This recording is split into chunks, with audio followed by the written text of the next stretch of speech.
vamos iniciar.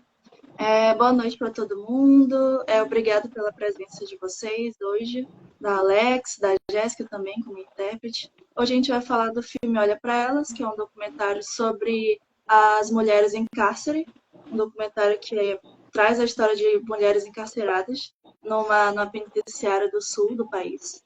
O filme ele aborda a situação dessas mulheres que foram abandonadas pelo Estado, não só no momento do encarceramento, mas também antes, né, dele. Ele também traz um pouco da como elas são negadas direitos dela, como direito à saúde, direito à higiene básica, direito até de contato com os filhos. Também traz um pouco de como elas são abandonadas pela família, pelos parceiros, e como também muitas delas estão nessa situação de encarceramento por conta dos parceiros que se envolveram no crime, no mundo do crime, por conta deles, ou então elas estão sofrendo por causa de crimes que eles cometeram. A gente vê muitos casos desses no próprio filme. E ele também retrata um pouco desse poder e essa efetividade da máquina estatal em encarcerar esses corpos dissidentes, né? Esse corpo em situação de vulnerabilidade. E vamos começar com a Alex se apresentando. Alex, fala um pouco sobre você.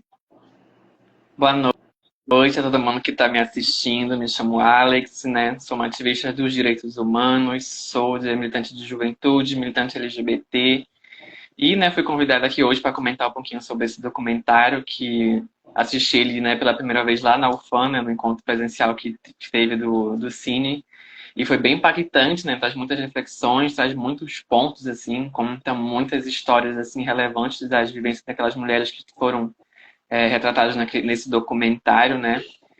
E acredito que é muito importante também avaliar o conteúdo do documentário, né? A perspectiva que ele traz e também o que faltou ser apresentado também e como a gente pode acrescentar mais a essa perspectiva, a esse debate, nessa reflexão que esse documentário causa, né?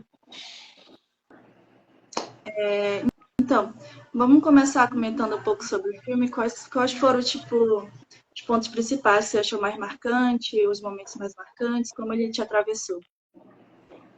Eu acho que um dos momentos mais marcantes que tem ali é quando a gente observa bem a realidade das pessoas que foram retratadas, é que quase que todas elas, que todas, né, são mães, assim, tem uma vivência de uma realidade de mãe, que algumas tiveram a gestação dentro do presídio, né, tiveram o nascimento dos seus filhos e depois de um tempo tiveram que ter seus filhos retirados do seu colo, né, do seu colo de mãe, do seu colo de afeto, né. E acredito que isso é uma realidade muito, muito real, assim, quando a gente vai parar para analisar e estudar um pouquinho o sistema penitenciário pelo Brasil, né.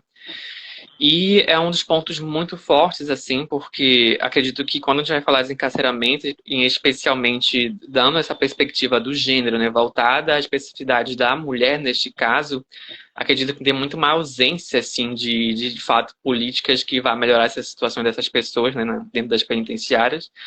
Além de também situações gravíssimas, como, por exemplo, como eu mencionei aqui, o fato de a mãe ser desligada do seu filho, como é que essa mãe vai conseguir viver bem, como é que essa mãe vai ter uma participação ativa na criação do seu filho também, né? Tem vários outros fatores também, além disso, como o documentário ele retrata muito uma realidade do Sul, né? Então a gente consegue também ver experiências de outras mulheres que não são racializadas, por exemplo, que é um fato que existe, que muitas vezes também não é levado em consideração pelas pessoas, ou existe muito uma preconcepção de que esse público também não vai estar no encarceramento, e eles estão também no encarceramento, né? Lógico que tem os eventos de recortes regionais, de raça, de gênero, mas também estão ali, né? Então é importante também levar essa questão em consideração também. E, além disso, teve não estou lembrando o nome da querida que eu apresentei bem no começo, que ela era usuária, né? E parou lá de uma maneira muito trágica também. Aquilo também se reflete muito também no sistema penitenciário. Aqui no Amazonas também tem bastante isso, né? E a gente consegue fazer muitos ganchos com essa representação, né? Do caso dela, dessa questão de envolvimento com a droga e tudo mais, né? Então a gente consegue fazer muitos atravessamentos muito interessantes com esse caso. Como, por exemplo, pode fazer um atravessamento de gênero, um atravessamento de raça, um atravessamento, por exemplo, se aquele corpo é um corpo cis ou um corpo trans. Porque, como, por exemplo, quando a gente faz esse atravessamento de uma pessoa que acabou caindo no sistema penitenciário por causa do uso de drogas e faz uma analogia, né? Uma comparação com uma experiência de uma mana trans, por exemplo, que, sabe, pessoas trans, mulheres trans, pessoas trans femininas que são expulsas de casa cedo, né, que a família não aceita, acabam perdendo seus estudos por uma questão da transfobia mesmo que existe dentro das escolas, perde amigos e tudo mais. Muitas das vezes essa pessoa, por exemplo, se vê é obrigada a viver na margem social, né, a viver na rua, a viver na base da prostituição, etc. E muitas das vezes essas meninas que são expulsas cedo, por exemplo, da casa, por causa de suas identidades, precisam, por exemplo, sobreviver. E uma dessas formas de sobrevivência que ela tem é a partir da venda, né, da droga, né, do tráfico e tudo mais. Então, é muito comum que as nossas irmãs trans, por exemplo, acabem sofrendo esse punitivismo do Estado, né, por exemplo. Por exemplo, é muito comum que as nossas irmãs trans, que são muito novinhas, que têm menos de 18 anos, acabem indo para as ruas e precisam sobreviver e encontram outras irmãs mais velhas que acabam ensinando elas a sobreviver nas ruas, né? E muitas das vezes, quando a polícia bate nesses pontos onde as mais velhas estão ensinando as mais novas a sobreviver, as mais velhas, por exemplo, vão ser encarceradas por corrupção de menor, por exemplo, sabe? Então, todo esse atravessamento que esse documentário traz, né? Lógico, ele traz muito na perspectiva de uma mulher cis, também tem muita relação com outras experiências também, né? E é muito importante fazer esse gancho, porque de uma certa forma, como eu sempre gosto de falar, né? O punitivismo, do sistema que encarcera as pessoas, ele basicamente está aí para colocar todo mundo que está na margem da social, né? Que não está naquele privilégio de sociedade. Então, precisa se fazer essas pontes, sabe? Entre essas pequenas, essas identificações, sabe? Então, precisa se fazer esse gancho, porque o encarceramento em massa está aí para prender todo mundo que está contra o sistema, vamos dizer assim. Basicamente está aí para ser uma ferramenta de controle do Estado sobre os corpos que não querem, de certa forma, comportar como a sociedade quer que a gente se comporte, né? Então isso se reflete muito com mulheres trans, por exemplo, pessoas que vivem na rua através da prostituição, com corpos que estão na periferia, que são marginalizados para a periferia, e a gente sabe que o que acontece na periferia não é basicamente uma perseguição do Estado, né? Onde o punitivismo é muito forte na periferia, e o encarceramento acaba, né, sendo cada vez mais forte e também massivo dentro da periferia, né? Eu acho que é um dos pontos principais, assim, que me chama muita atenção também, e acho que tem muita coisa ainda para ser avaliada também. Com certeza. O filme ilustra bastante, né, essa negligência do Estado. Também a gente não pode ver como não uma negligência, mas como eles estão atingindo o objetivo deles, né, de isolar, de marginalizar esses corpos. Você falou bastante dessas faltas de políticas públicas que geram esse carceramento em massa, e esse foi um dos pontos principais da sua candidatura também, né, como vereadora. Você quer comentar um pouco mais de quais políticas públicas seria ideal para melhorar a situação, ou então que comentar um pouco mais das falhas das políticas públicas? Então, né, eu fui candidata esse ano na vereadora aqui na cidade de Manaus. Foi uma experiência muito, né, muito interessante, primeira vez que estava vindo como candidata.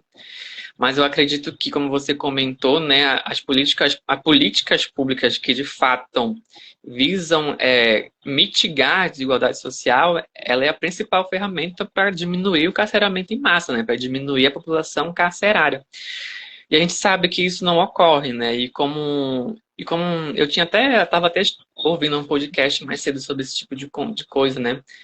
Para o Estado, historicamente, até hoje ainda é assim, é muito mais conveniente e barato você investir a curto prazo em criar novas prisões, em criar novos sistemas de privação da liberdade, para encher cada vez mais pessoas nesse espaço, do que de fato você investir, por exemplo, na cultura e educação e esporte, que vai de fato fazer com que a juventude que vive nas periferias acabe, né, fora do que a gente considera como margem social, né, como crime e tudo mais, né?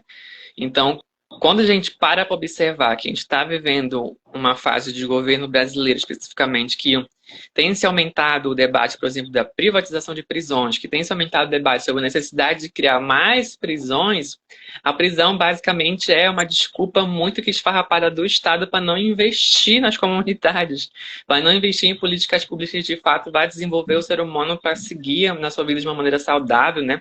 Vai investir em políticas públicas para ter oportunidade de formação, de capacitação, de acesso à cultura. Então, enquanto a gente viver uma sociedade em que a prisão ela é muito que valorizada para colocar esses corpos lá, é basicamente o fracasso do Estado escancarado em resolver problemas que podem ser resolvidos, tá? Sabe? É como se o Estado quisesse mais resoluções, como eu falei, a curto prazo, e sabe que uma solução mais efetiva demanda tempo e demanda dinheiro, sabe? Então, para eles é muito mais prático encher penitenciária de cabeça de corpos marginalizados do que, de fato, fazer uma transformação social a partir de problemas que a gente sabe quais são os reais problemas, né? Quais são a raiz dos problemas, né? E na minha campanha, eu acabei trazendo isso muito forte nas propostas que eu tinha, eu levava muito essa consideração da realidade das mães que vivem nas periferias, da realidade da juventude, a realidade também levar a capacitação para as comunidades aqui de Manaus, né, que é algo que falta muito, assim. E é difícil, porque, por exemplo, nesse processo, quando eu estava tendo conversas com outras pessoas que não vivem muito forte a realidade de periferia, normalmente pessoas mais velhas, né, que também não são mais tão jovens quanto a gente, acabam, essa geração neném que não quer fazer nada, né, nem estuda, nem trabalha. Eu totalmente tenho muito pavor, tenho raiva desse tipo de discurso com outro tipo de discurso, porque a gente sabe que a realidade não é tão fácil assim, né? A gente, como eu falei, a gente precisa de oportunidade, a gente precisa de capacitação, a gente precisa, de, por exemplo, de uma jornada de trabalho que não vai matar a gente também, né? Porque, e como eu falo, e quando a gente leva esse problema para, por exemplo, para tentar ressocializar, e com muitas aspas, eu não gosto muito desse termo, pessoas que estão no sistema penitenciário, a gente sabe que só capacitar também não vai ser uma solução. Porque imagina, por exemplo, uma mãe que saiu do sistema penitenciário, ou um homem preto que saiu do sistema penitenciário, ou uma mulher trans que saiu do sistema penitenciário recentemente, já conseguiu um curso de capacitação, legal. Conseguiu ali um cursinho técnico e tudo mais. Mas vocês acham mesmo que apenas capacitando essa pessoa, preenchendo o currículo dessa pessoa, vai ser o suficiente para ela superar o estigma social de ela ser uma pessoa trans e ser uma pessoa sobrevivente do sistema penitenciário, sabe? Então, eu acho que também precisa ter uma análise muito profunda sobre esse tipo de ressocialização que o Estado tem, né? Qual o mal tem, né? Que quando tem é justamente assim. De fato, não traz uma mudança, não inclui, de fato, a pessoa de volta na sociedade. E é muito complexo, cara. E olhar para essas pessoas tem sido uma necessidade muito grande, assim, inclusive nas pessoas que se colocam como figuras políticas aqui da cidade de Manaus também. Com pessoas que fomentam esse debate, com pessoas que olham para essas pessoas com um olhar humanizado mesmo, sabe? Porque quando a gente olha para a pauta do desencarceramento, olha para a realidade das pessoas, a gente vê muita desumanização. E essa desumanização, ela é totalmente, como eu posso dizer, ela é totalmente espalhada de uma maneira muito forte, por exemplo, através daqueles tão complicados e questionáveis programas de populismo penal que a gente vê é muito forte na região norte, né? O exemplo de Ciro Siqueira Júnior, que vive fazendo esse tipo de populismo penal, que alimenta e fomenta, instiga cada vez mais as pessoas a terem essa visão estigmatizada do que é uma pessoa sobrevivente do cárcere, né? Como se todas as pessoas que estivessem ali no sistema penitenciário fossem puramente criminosos ou que não estão lá por toda uma estrutura de desigualdade que quer que essas pessoas estejam lá, sabe? Então, eu acho que é um desafio muito grande pautar a realidade dessas pessoas com um olhar humanizado, levando em consideração que a gente tem uma máquina muito grande contra isso, né? Que é a mídia populista penal, que é a divulgação em massa de fake news, a divulgação enfim, Brasil Paralelo é outro exemplo disso que está aí fomentando esse tipo de coisa absurdamente ruim, né? E na minha experiência enquanto uma pessoa que se candidatou esse ano, a gente consegue ver também a carência das pessoas nessa questão, né? Porque pra gente é uma coisa tão mínima, mas é uma coisa mínima que as pessoas acham que um sobrevivente, um familiar não merece. Merece ser tratado como bicho, por exemplo, sabe? E é difícil, cara, mas é algo que demanda projeto, demanda tempo, demanda vontade, principalmente demanda despertar consciência e reflexão das pessoas também, né? Saber que a marginalização social, a exclusão social, a segregação social é um projeto político e esse projeto político tem dado muito certo nos últimos anos, né? Tem se intensificado cada vez mais e aqui não tem como, por exemplo, não citar alguns dados, por exemplo, de que, então, no nosso tema que envolve o encarceramento feminino, o encarceramento feminino, por exemplo, ele aumentou cerca de 600% depois que o primeiro governo Lula assinou a lei antidrogas. sabe? Então, tem muitas contradições que precisa enfrentar, e dentro desses 600%, eu acho que 70% foi por causa da lei de drogas, sabe? Então, é muita gente que está sendo perseguida, que está sendo criminalizada, que está sendo encarcerada por uma lei que não combate a droga, gente, não combate, está ali apenas para encarcerar, sabe? Como eu sempre gosto de falar, o problema é a criminalização, não é o comércio, sabe? Porque a gente sabe que a criminalização das drogas acaba atendendo o interesse de muita gente grande por trás, né? Então, o encarceramento em massa, especialmente o feminino, ele tem sido uma realidade muito cruel, assim, e também tem que ter um pouco de cautela quando a gente vai falar sobre encarceramento feminino, e também entender qual é a perspectiva que a gente quer levar para esse debate de encarceramento feminino.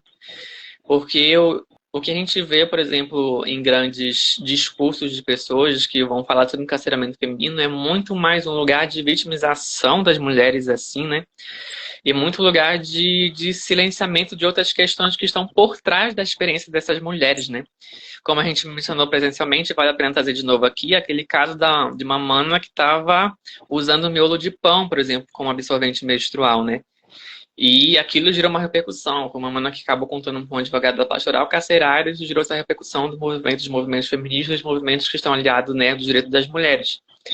Mas dentro desse debate foi meio que esquecido o contexto daquela situação, porque para além de ela não ter acesso ao absorvente, que inclusive é obrigação do Estado, enquanto a gente vê pessoas levando higiene básica para os seus sobreviventes, isso é um erro do Estado, inclusive. Mas quando as pessoas estavam focadas nessa questão, esqueceu o fato, por exemplo, que aquela mulher estava em uma cela solitária, estava sozinha, não estava tendo a socialização com as outras manas do sistema penitenciário. Provavelmente estava tendo uma alimentação muito ruim, porque aqui no Amazonas, por exemplo, eles dão comida estragada para as pessoas, para sobreviventes, sabe?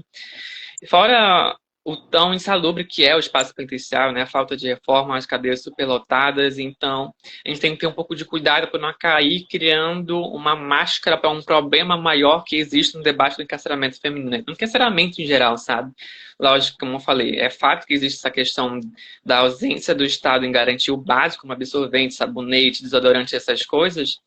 Mas a gente tem que levar em consideração que isso é um pedaço de algo muito maior que está lá, sabe? Mesmo que a gente garanta essas coisas, a gente precisa ter consciência que viver na penitenciária não é legal, gente. Viver em um sistema que está ali. Não está ali para te ressocializar, mas está ali para te punir, para aplicar uma vingança de uma classe dominante sobre você, não é factível, sabe? É muitos atravessamentos. Com certeza. É um sistema de violência, né, contra essas mulheres. E a gente até vê esse recorte de gênero que tem no encarceramento dessas mulheres, não só o de classe social e de raça, mas também de gênero. Essas opressões que elas sofrem, essa falta de direito à higiene básica, que nem eles citam no filme, que gastaram R$ 2 por encarcerada no ano, assim, com higiene básica. Isso não existe, sabe? R$ 2 não dá para comprar nada, nenhum absorvente dá para comprar.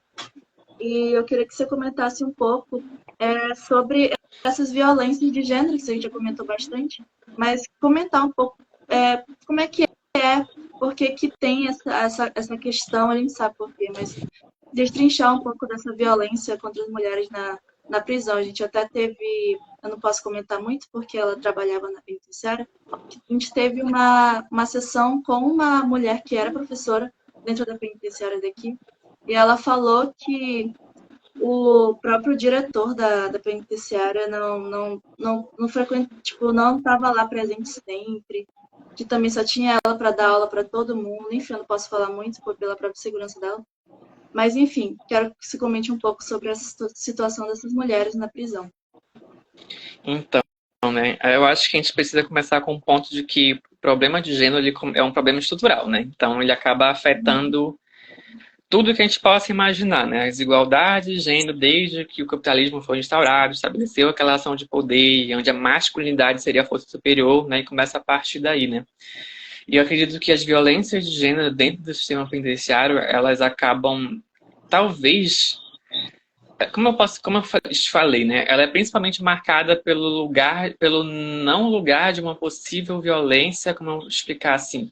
Tentar arranjar algumas palavras mais precisas. É como se ela tivesse sido colocadas ali, por exemplo, apenas de um lugar de pessoas que estão sendo vítimas de uma relação, de um relacionamento com um parceiro, de tudo mais, né?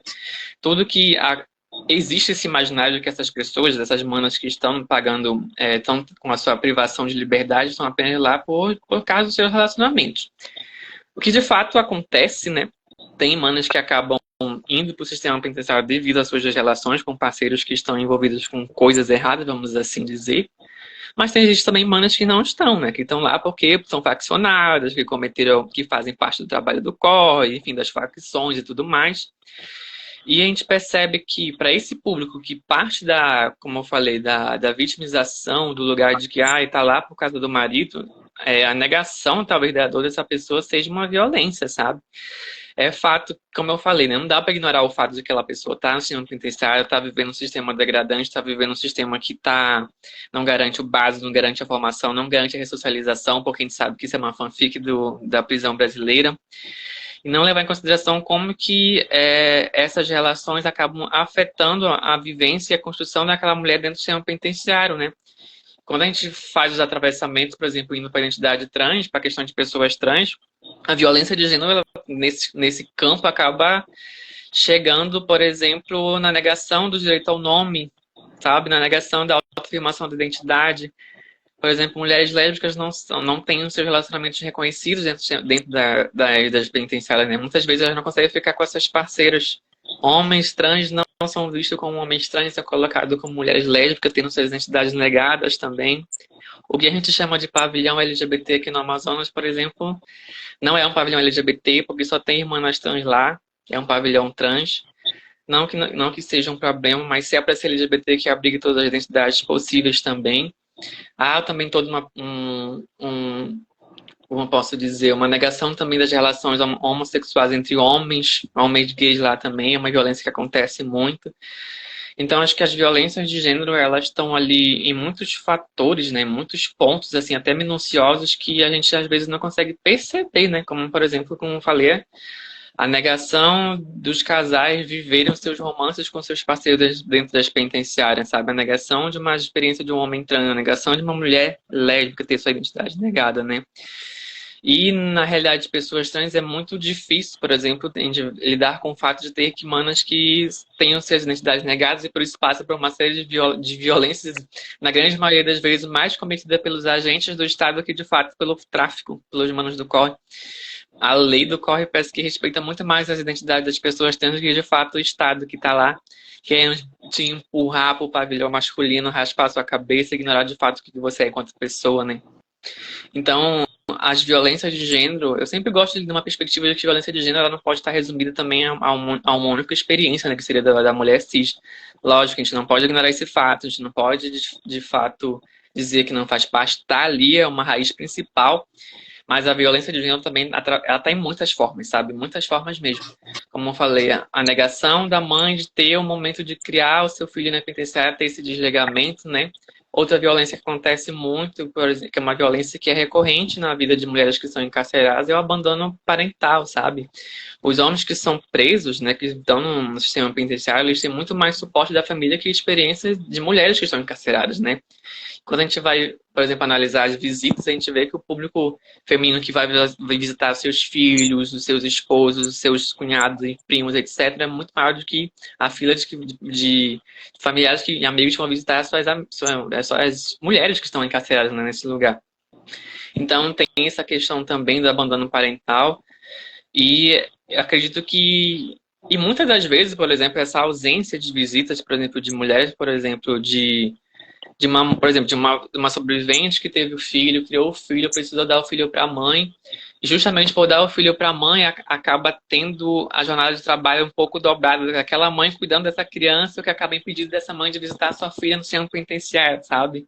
Então, até aí entra um outro peso da desigualdade de gênero, né? Que atravessa a realidade de mulheres que estão no sistema penitenciário, né? Tem muitos outros fatores também, mas eu acredito que para a gente conseguir pontuar ele precisamente, demanda um pouco mais de cuidado, um pouco mais de atenção, também um pouco mais de local de fala também, né? Não vou dizer que que não, porque eu estou aqui enquanto uma pessoa trans também, tenho muito para falar sobre a realidade de pessoas trans também. Conheço brevemente a realidade de mulheres cis também, leio um pouquinho sobre isso, mas precisa ter um pouco de local de fala também para saber como é que é a realidade dessas mulheres. A gente sabe que não é fácil, né? Porque, como eu gosto de falar, o sistema penitenciário é uma grande fábrica de opressões. Então, todas as opressões estão lá e todas as opressões estão correndo 24 horas. Todas essas opressões são meio que legalizadas e são feitas pelo Estado, né? Então, ali, torturando, massacrando, violentando vários corpos, inclusive de mulheres, cis ou trans, de homens negros, de homens, de pessoas indígenas, de todo mundo que está ali na margem social, né? Com certeza. E você mencionou anteriormente a questão da privatização das prisões, que é um grande risco, né, para não só essa questão do tem um aumento do encarceramento em massa, mas também é a recusa do próprio Estado de ser o responsável pela execução penal, né? É um risco ao direito da inocência, é um risco à segurança jurídica, enfim. E é um negócio que é realidade agora no governo atual, do governo Lula. E você até comentou um pouco sobre isso na nossa sessão presencial. Queria que você comentasse um pouco também mais sobre essa situação. Pois é, né? Mais uma vez a gente está tendo que lidar com contradições que são muito, assim, difíceis de engolir, né? Ainda mais quando é a gente que acabou tendo que eleger um governo que se colocava como, ainda é, né, progressista, mas a gente sabe que esse progressismo tem limites e acaba muitas vezes, né, nos afetando também enquanto classe que está tentando sobreviver, né? E a privatização das prisões, novamente, é um problema seríssimo, né? Porque, como eu, para resumir ela muito bem, basicamente gerar lucro, né, em cima da marginalização social. Quanto mais cabeças você coloca no sistema penitenciário, mais aquela empresa que está gerindo aquele presídio vai receber em cima daquela cabeça, né? Então, é basicamente a mercadorização do ódio, né? Do crime, mercadorização da violência contra os corpos marginalizados, né? E é muito difícil ter que encarar essa realidade, né? Porque nem no governo Bolsonaro a gente viu uma movimentação dessa, né, como está acontecendo. Ouvi ali um debate aqui e ali, mas a gente não viu isso avançar. E a gente vê quase no primeiro ano do governo Lula isso novamente avançando, né, o debate da privatização. E como você falou, o Estado ele tem cada vez mais se preocupado em trazer falsas soluções, se preocupar muito com enxugar gelo e com de fato resolver o problema, né? Daquilo que eu falei. Além disso, é muito mais fácil para o Estado trazer a questão da privatização, criar mais novos presídios, encher esses novos presídios que de fato resolver esses problemas, né? E essa movimentação que tem em relação à privatização é muito difícil de lidar, também é um negócio muito complexo, é um desafio, mas é aquilo da parada também, né? Como é que a gente vai enfrentar isso se a gente também não consegue levar um debate, né, trazer o debate público forte, sabe? Aí entra aquilo que eu te falei também sobre a questão do discurso, da narrativa que existe em cima muito da desumanização desses corpos, né? E é muito engraçado pensar que, por exemplo, hoje em dia, quando a gente faz uma análise de quem está a favor da privatização, a gente vê que no Congresso quem votou fortemente foi a bancada evangélica, por exemplo, que votou a favor da privatização, sabe? Inclusive a bancada evangélica também fortemente votou, na verdade a bancada evangélica está muito favorável à privatização, né? Isso é quase que unânime assim na bancada evangélica. Mas ao mesmo tempo que a gente vê isso, a gente sabe que a bancada evangélica, por exemplo, está no presídio. Consegue acessar o presídio, está dentro do presídio. Então é uma contradição que a gente observa assim, ao mesmo tempo que eles estão a favor da privatização dos presídios, então a favor de acabar com as visitas, com as saidinhas, vamos dizer assim, que foi um debate que aconteceu muito. Eles estão lá fazendo suas ações, estão dentro dos presídios, estão fortemente ali nesse espaço, né, conversando com os familiares, fazendo as ações ali. E é algo que a gente precisa também pontuar, porque, como a gente fala, é tudo um jogo de interesses, né? A privatização é um exemplo disso, é um jogo de interesses do capital, que está aí para, como eu falei, esconder a ineficácia do Estado em resolver problemas sérios de desigualdade social. Em contrapartida, acaba gerando lucro e aumentando cada vez mais o lucro dessas empresas que estão interessadas em realizar e comprar esses presídios para gerir, né?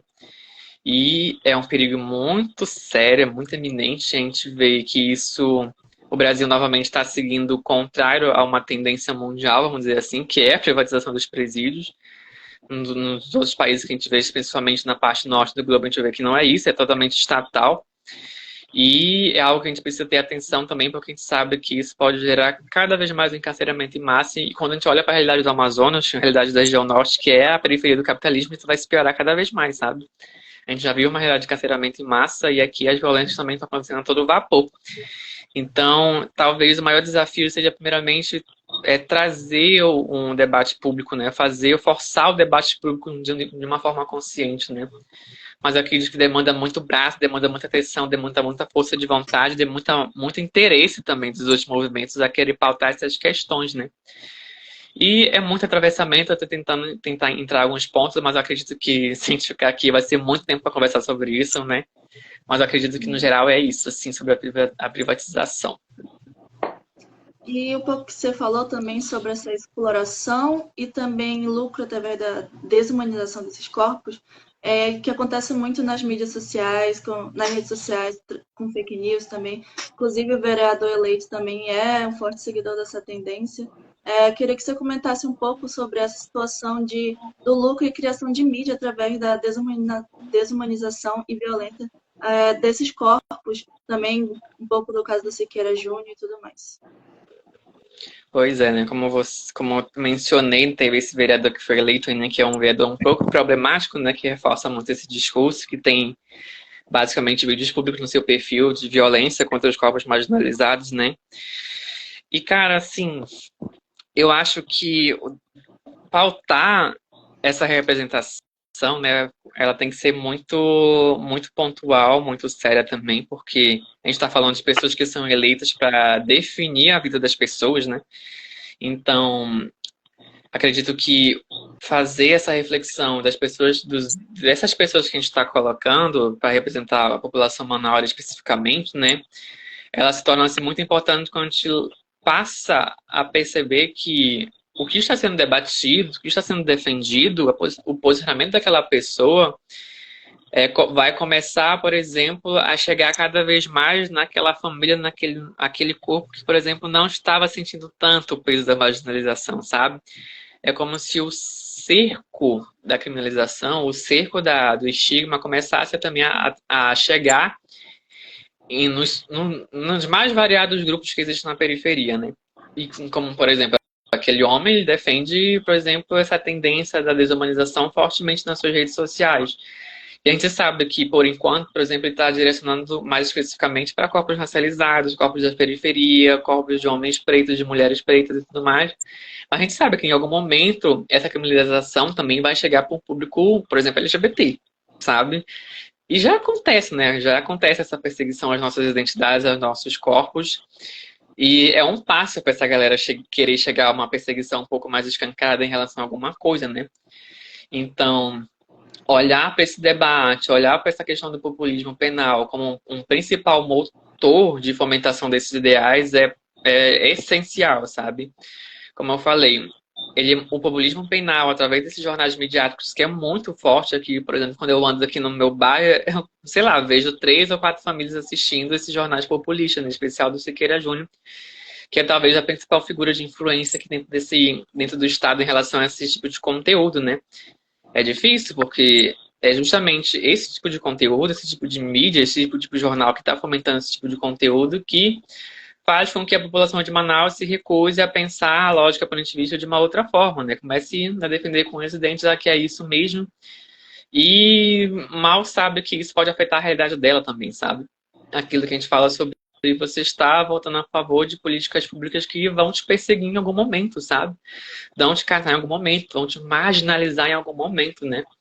E talvez o maior desafio seja esse, sabe? Eu acho que... Eu, inclusive, assisti um vídeo muito do Chavoso da UF falando sobre isso, e é muito isso. O principal problema é o populismo penal, porque ele está infiltrado na mente das pessoas, ele está infiltrado nas periferias, né? E tá aí há muitos anos. Eu acho que a gente consegue... Sei lá, quando eu mal nasci, já existia esse tipo de jornal na televisão, né? Então, ele é um projeto que está aí está sendo esse fomentador, construindo essas opiniões há muito tempo. E é um desafio muito grande de construir isso, mas a gente não pode, né, desistir, a gente não pode tentar pontuar, trazer uma nova perspectiva, mesmo que a balança esteja muito desfavorável a gente. Eu acredito que acabar com o populismo penal é o principal ponto de partida para tentar mudar o jogo político e assim conseguir levantar, trazer essa força de opinião para as outras pautas, como por exemplo a questão da privatização, sabe? Talvez o populismo penal seja o principal ponto de partida, a maior força que precisa ser destruída para a gente conseguir avançar, assim, sabe? Num processo de voltar a fazer as pessoas, a humanizar as pessoas que vivem na periferia, né? Uhum, com certeza. E você vê alguma forma da gente, trazendo para o contexto de Manauara, né? De Manaus, contexto amazônico, uma forma da gente tentar combater esse populismo prisional aqui na cidade ou no estado? Cara, sendo bem sincero, eu acredito que é bem difícil, assim. Não consigo ver vamos dizer assim, um resultado a curto prazo, porque um resultado mais radical seria basicamente acabar com esse tipo de programa, né? Mas a gente sabe que também existe o jogo de interesses, existe o interesse dessas emissoras em criar conteúdo que dá audiência e, consequentemente, a audiência gera lucro para essas empresas, né? Então, existe muito esse embate também, essa força que está por trás dessas emissoras, né? Mas eu acredito que uma das formas que a gente tem de mitigar isso é a gente fazendo um trabalho de base nas comunidades em relação a isso, né? Como eu falei, eu estou muito atuando nessa questão dos direitos humanos, ao lado de familiares e amigos de presos e presas, e a gente faz essa formação. E acho que é através dessas pessoas que a gente vai conseguir, né, acabar de desconstruir um pouco desse discurso que está basicamente todos os dias na família dos manauaras, né? Através desses programas, como o do Siqueira Júnior. E até então, eu acredito que esse é o único caminho que eu consigo avaliar, assim, né? Através desse trabalho de base, de conversar com essas famílias, de tentar apresentar conteúdo nas redes sociais, porque no final de tudo eles têm a máquina, como eu falei, né? Eles têm a televisão, eles têm dinheiro para investir em posicionamento em rede social, eles têm, como eu mencionei, tem pastor, tem liderança que tem forte influência nas comunidades que também traz esse discurso muito forte, tem a religião envolvida, né? E é muito complicado, cara. Mas assim, eu acredito que não é impossível também, né? Na verdade, a gente precisa manter esse espírito de não estar vencido, porque, como eu sempre falo, estar vencido também é um projeto político. Então, a gente precisa sempre estar com a cabeça forte para isso, né? Entender as perspectivas, fazer essas devidas análises e sempre se forçar a fazer essa desconstrução através da boca mesmo, sabe? Através de se posicionar, através de vídeo, de conteúdo, de roda de conversa, de levar o senso crítico para as pessoas, principalmente que vivem nas periferias, embora muitas delas já sabem, sentem isso na pele, né, mas acabam, de certa forma, não, de fato, levando esse debate de uma maneira que vá agregar também a comunidade, sabe? É sobre também estabelecer essas conexões, tá? Essas conexões intelectuais, essas conexões de afeto, essas conexões de realidade, para a gente conseguir também ter uma base sólida que vá se defender, que vá enfrentar esse discurso e que principalmente não vá permitir com que outras pessoas acabem caindo na falácia, né, do populismo penal, sabe? Perfeito. E para a gente encerrar assim, o debate, você quer mais comentar mais alguma coisa do filme? Uma coisa que você deixou de comentar, esqueceu? Bom, eu acho que o filme ele consegue trazer muitas reflexões, assim, consegue trazer essas perspectivas, consegue trazer uma parte do que é a vivência de experiências femininas dentro dos presídios, né? Mas se você que está aqui assistindo a live e assistiu esse documentário, eu acho que é muito importante que eu quero muito que você saia daqui, né, um pouco mais reflexivo, muito mais convidativo a estudar um pouco mais, né, se aprofundar muito mais na realidade do encarceramento em massa. Porque, como eu falei, é um controle do Estado que está aí a todo vapor desde que o Brasil é Brasil. E até então tem sido muito difícil a gente fazer esses embates, a gente conseguir enfrentar esse mecanismo que está aí controlando os nossos corpos, que está aí segregando os nossos corpos, que está negando muitos direitos, que está nos desumanizando, vamos dizer, que é o ponto principal do encarceramento, né? A desumanização é o último golpe do Estado, como eu costumo falar. E é sobre também convidar vocês a refletir, né? Porque, por exemplo, como eu falei, eu sou uma cabeça que ainda não consegue pensar em uma movimentação muito efetiva de como combater o populismo penal, a não ser acabando com esses programas. Mas quando a gente tem muito mais cabeça, a gente consegue ter uma visão muito maior de como lidar com essas questões, né? Então é convidar todos os movimentos, todas as pessoas, todos os estudantes, todos os cursos a pensar também o sistema punitivista, a pensar o encarceramento em massa E através dessa vantagem, da criação dessas conexões intelectuais, a gente vai conseguir também avançar em alguma coisa, porque cabeça é cabeça e toda cabeça tem uma experiência e um conteúdo para agregar, né? Então, eu acredito que é muito mais sobre isso, assim.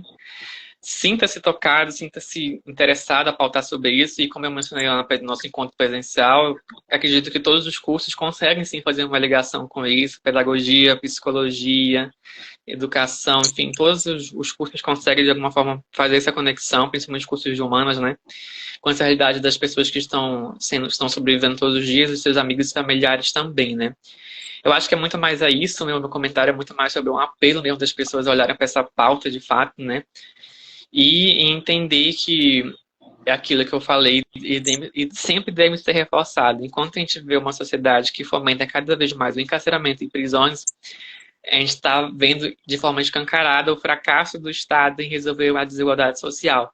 E a gente sabe que a desigualdade social é basicamente um pilar de sustentação de um sistema muito maior que é o sistema capitalista, que é o sistema neoliberal, que está aí para os grandes, o maior interesse da classe dominante aqui no Brasil, né?